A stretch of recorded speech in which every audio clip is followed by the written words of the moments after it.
Well, good afternoon. When it comes to protecting our communities, protecting our most vulnerable, when it comes to protecting our young from criminals, this government will never waver. And the team you see here today, they're leading the charge. These criminals seek to do our children harm. They recruit them to gangs and force them into human trafficking. These criminals are finding their victims right here in our backyard. The average age of recruitment for sex trafficking is just 13 years old. These people, their organizations, they're a cancer in our communities that must be stopped and dismantled for good. And I can tell these criminals, we're coming for you. And I want these criminals to face the justice they deserve so they can never hurt another child ever again. That's why I appointed Solicitor General Sylvia and Minister Jill Dunlop as our government's co-leads to work on this important issue. And they're supported by our Attorney General, Downey.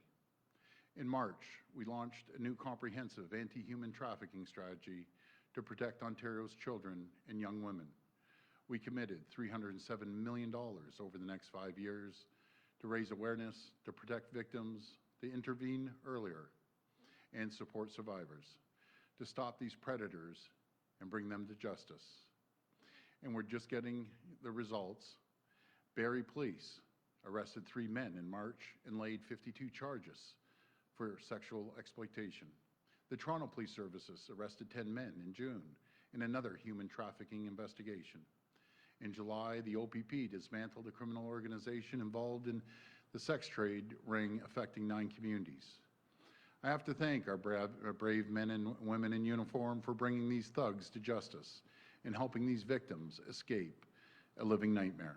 And today, I'm proud to announce we're investing over $7 million over 5 years to support human trafficking victims and survivors and help them get back on their feet. This funding will provide them with meals, accommodation, transportation, dental care, and cell phones. It will also help survivors rebuild their lives. We're going to keep looking at ways to intervene earlier and stop this terrible crime from happening in the first place. As I've said before, we're putting the sex traffickers on notice. We're coming for them.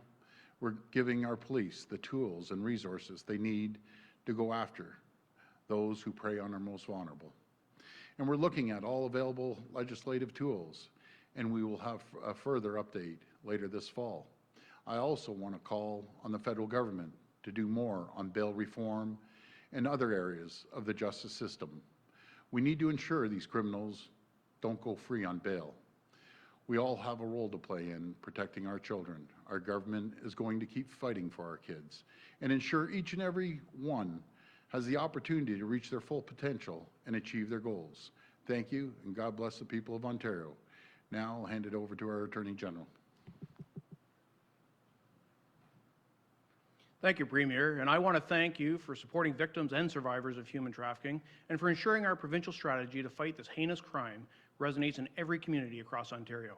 I also want to recognize the leadership of our provincial anti-human trafficking strategy co-leads, Solicitor General Jones and Associate Minister Dunlop.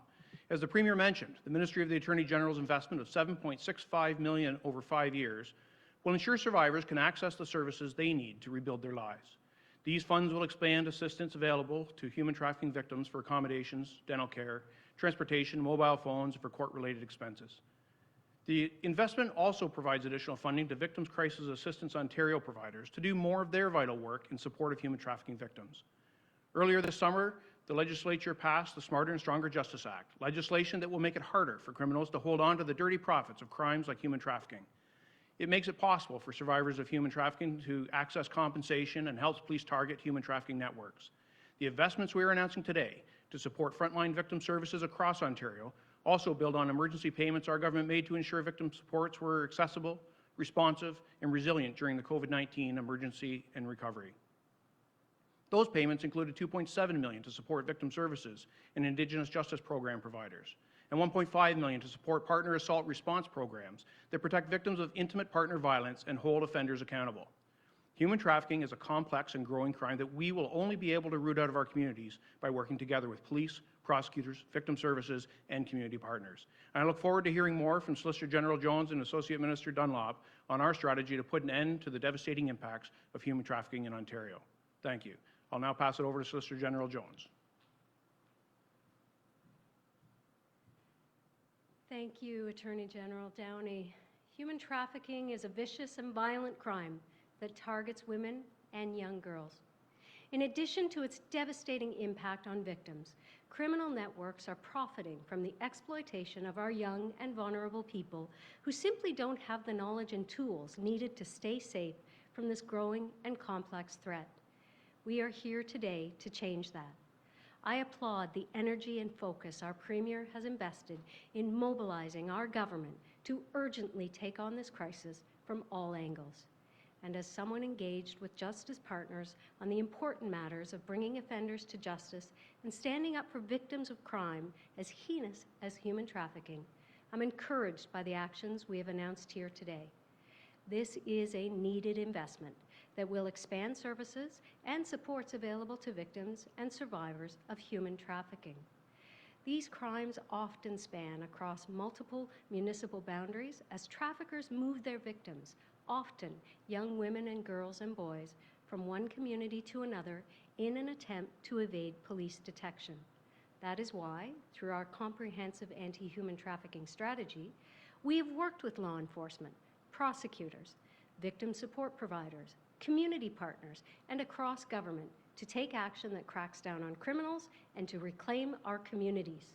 As mentioned by Premier Ford, our government also recently announced $6 million through the Proceeds of Crime Grant Frontline Policing Grants to implement 21 initiatives across Ontario to help combat gun and gang violence, sexual violence and harassment, and human trafficking. Today, we continue to amplify our message to criminals. If you target our children in communities across Ontario, we will find you, charge you, and shut you down. Before I pass it over to Minister Dunlop, I want to share the number for the Canadian Human Trafficking Hotline, which is 1-833-900-1010. This is a service available to anyone who has been impacted by human trafficking, 24 hours a day, 7 days a week. Again, if you have been affected by human trafficking, please call this number or your local police service. Thank you. I'll now pass it over to Associate Minister of Children and Women's Issues, Jill Dunlop.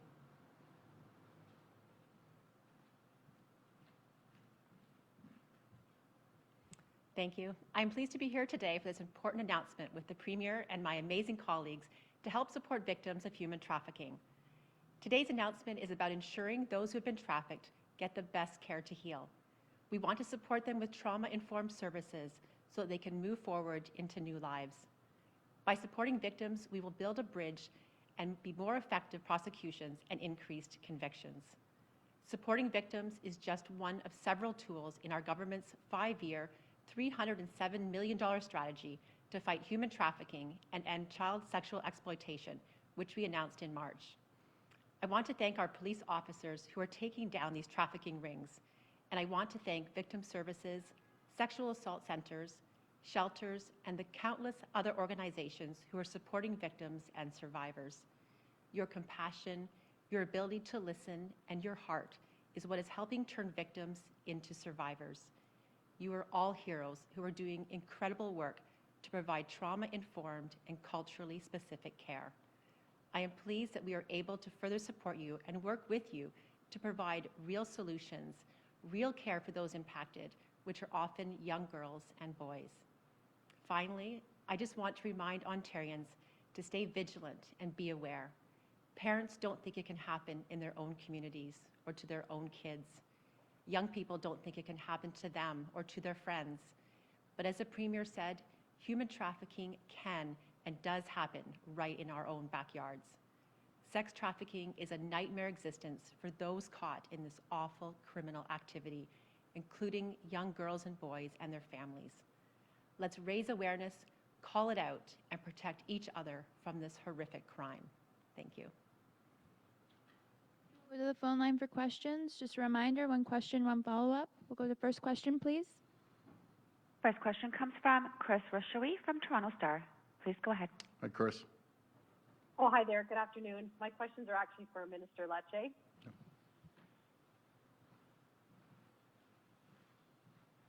Minister, you said that you wanted high school students to be in school with in-person instruction for at least 50% of the time. I think only a few boards have been able to achieve that, and some are nowhere near that. York Board in particular, which is in your riding, is at about 22 to 25%. And I'm just wondering, is that acceptable to you? I mean, shouldn't all boards be as close to 50% as possible, as you said you expected?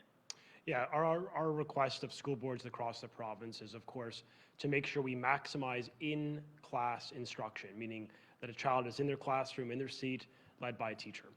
In the case of York Public and York Catholic, they have worked with the ministry. We have spent many hours with them over the past week, literally hundreds of hours, working intimately with school boards to ensure that that percentage of in-class facing time with educators has moved up.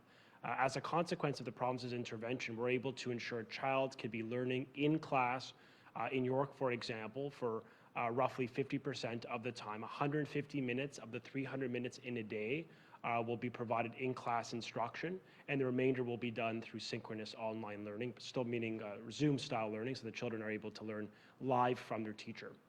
That is a material improvement from the plans that were sent to us some days and weeks ago. And my obligation as minister, of course, is to ensure that every child is safe. That's the foremost responsibility of the government, but it's also to ensure quality learning. And that's why we've spent a lot of time over the past days really pushing the school boards collaboratively and constructively to move that number up, to maximize learning, because I think children and parents really want their children to have the best learning experience as possible, given what the challenges we faced last year. Follow up? So how did the York Board get to 50% then? I mean, are they including the study hall model? Because my understanding is that study hall is voluntary and it's not actually in-class instruction. So, and I'm just wondering for other boards as well that are nowhere near 50%. I mean, why not get all boards to 50% if it's doable in boards like Toronto or York? Yeah, that is the aspiration. We've been very clear on our aim, which is to maximize learning in schools, providing school boards with the latitude to stagger their starts, with the funding resources to make sure it is safe. And that's why over the past week, we've spent many hours with all school boards to ensure we increase that amount of time in class led by their teacher. In fact, in various school boards across the province, you could point to incremental improvements. And so we're continuing to work with those school boards, particularly those outstanding boards, to get those numbers up and to ensure that parents' voices are heard when it comes to maximizing in-class learning.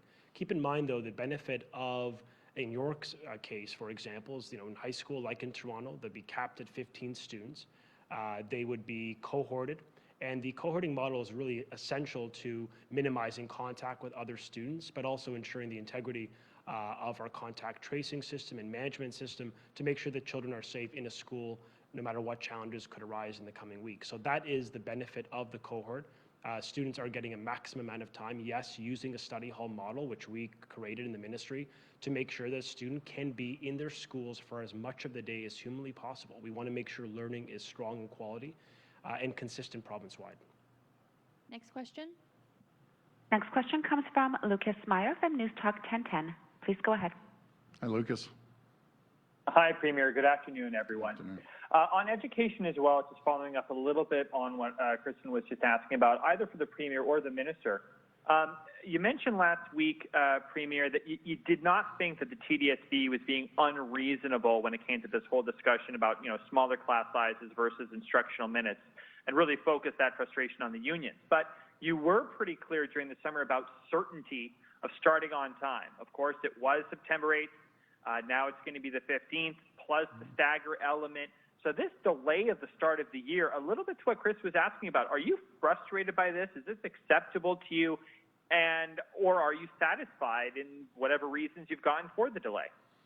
Well, we're facing some real challenging times, and it's challenging bringing back 2 million students, 160,000 teachers, and there's challenges there, and we want to be there. We want to support them. We've had endless meetings, as the minister was mentioning, but we want the best. We want the best for our children. We have the best plan in the country. We want the best for our children and the best for the educators. I'll pass it over to the minister. Yeah, I think at the end of the day, our obligation is to get this right. I think parents in the province, like in government, we all just want to ensure we follow the public health advice and give the school boards those additional few days to get it right, to ensure a positive start in September. And our commitment, of course, is to do so following the highest medical protocol and the strongest medical protocol that exists in the country, supported by the Chief Medical Officer of Health. So if local health units are asking for additional days, and that's been supported working with their school boards, the government is going to be a collaborative actor at the table to make sure they've got the right time to get it right. I know parents of the province just want their kids to return in a safe manner, and giving them an additional week is a prudent way forward to minimize any risks and just to maximize a positive start and a safe start for September. Follow up. Thank you. And Premier, on a non-education question, Alberta recently announced that it was expanding its pilot project where it was testing asymptomatic people in certain Shoppers Drug Mart locations to all of them by early next month. There was a few stores, now they're going really province-wide. Is this something Ontario would consider or has been considering, testing asymptomatic people in Shoppers Drug Mart locations? We have. Actually, we've been discussing this for a little while now, and we've reached out to Shoppers Drug Mart, CEO of Loblaw that owns Shoppers as well. And they're being very cooperative, so I might as well just come out and say it. Gail and Weston, you've been very cooperative. He offered to help any way he can, and we appreciate it. That's, again, the Ontario spirit stepping up to the plate, and I just want to give Gail a shout out there. Next question. Your next question comes from Randy Rath from Sage TV. Please go ahead. Hi, Premier. Hi, how you doing, Randy? Good, thanks. Good. The situation in Caledonia has evolved in that the blockades have been taken down off of the streets and I believe the rail line, but the demonstrators are adamant that they are not going to leave the housing development that they're occupying. Do you think that ultimately to solve this, you're going to have to do what Dalton McGuinty did, which is buy the land for the housing development and give it to the demonstrators? Well, I want to continue on with dialogue. As I mentioned, I had a great conversation here at Queen's Park with Chief Hill. I have a great deal of respect for the chief and what he's facing and his own challenges within his own community as well.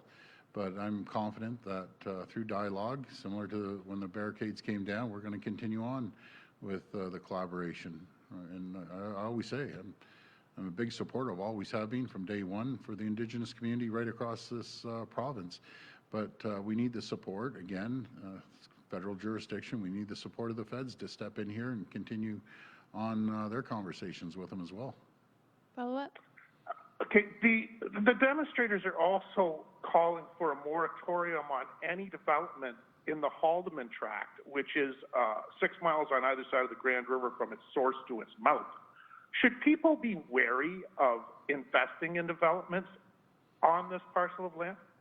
Well, again, I just want to continue talking to the folks there that are involved and come up with a collaborative solution, because the other solution is not a good solution for either side.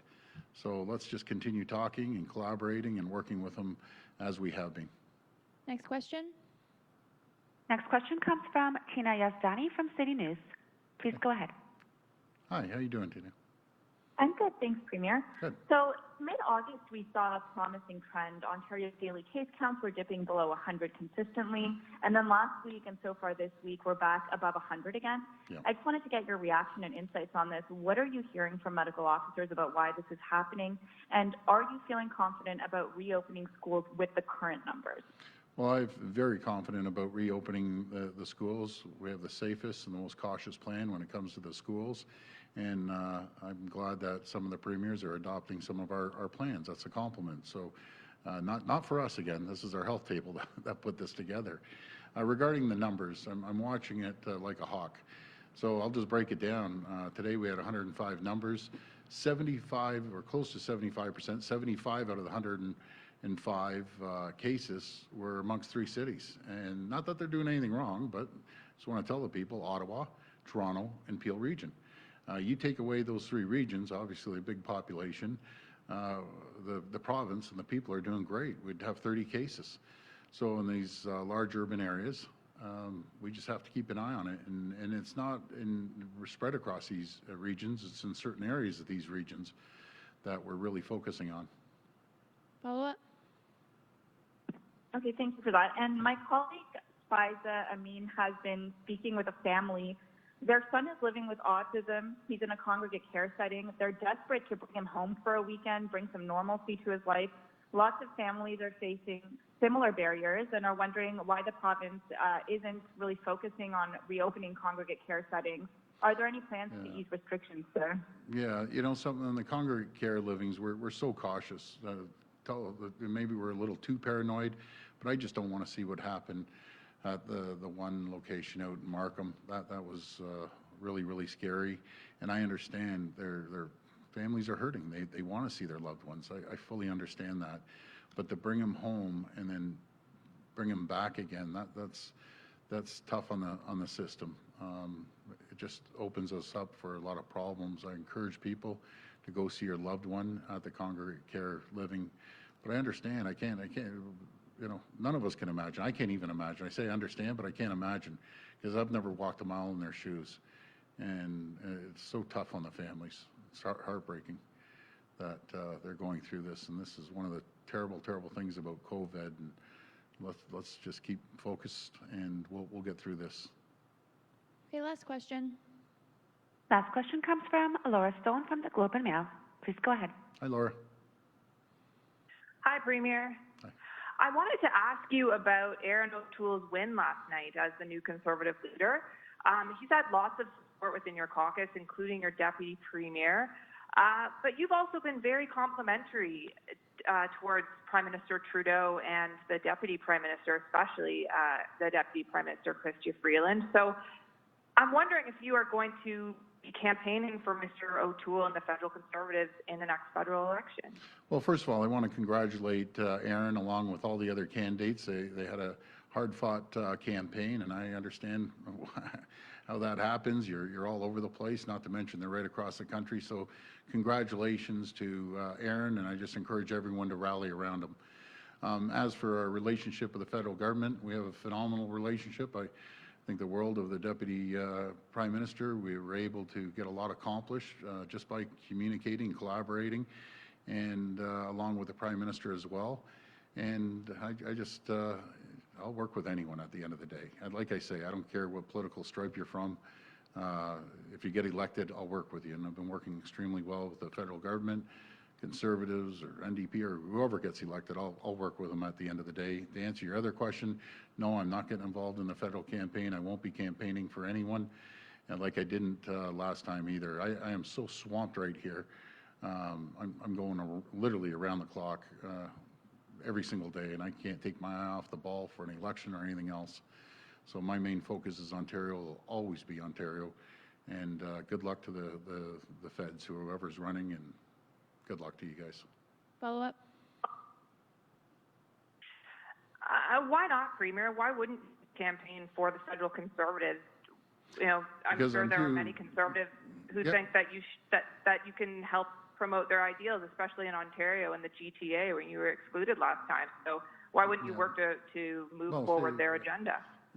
You know something? I'm going to take the high road here. I'm going to just work hard with Ontario. I wish them all the best. Federal Conservatives, I wish all the federal parties all the best. My main goal, my main focus is to stay here in Ontario, focus on Ontario, and again, getting our economy back up and running, make sure everyone's safe here. And I'm too busy to get involved in any election in the future, and I'm not going to either. So I wish everyone all the best and let the best person win. Thank you. Thank you, everyone. Take care.